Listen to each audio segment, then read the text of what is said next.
Približne okolo 10:00 opatrovateľka pomáhala s kúpaním 67-ročnému Ivanovi.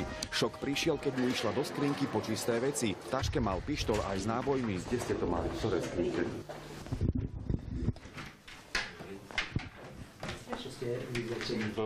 Tu na dole niekde? V tej taške. Je to nepríjemná situácia, pretože našla sa zbraň. Polícia zaistila krátku guľovú zbraň a takmer 80 nábojov. Dôchodca zbrojný preukaz nemá. Tvrdí, že ju kúpil v Prešove. Hej, kúpil som.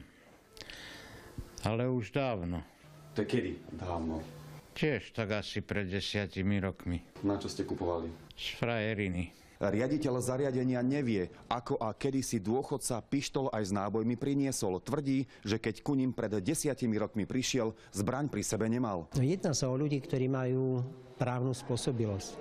My ich nemáme právo kontrolovať, je to ich súkromie. Keď dôchodca nastúpi, zavedú mu kartu a spíšu aj veci, ktoré má so sebou. Potom ho už nekontrolujú. Je teda na polícii, aby zistila, odkiaľ zbraň pochádza. Expertízou okrem iného budeme overovať aj skutočnosť, či zbraň nebola použitá v súvislosti s trestnou činnosťou. Nie je problémový. Je to pokojný, kľudný pán, je to introvert, ktorý je uzatvorený. Vy ste taký vymyselník? Hej. Polícia to začala vyšetrovať ako nedovolené ozbrojovanie a obchodovanie so zbraňami. Dôchodcu neobvinili. Z Prešova Peter Žatko, televízia Markíza.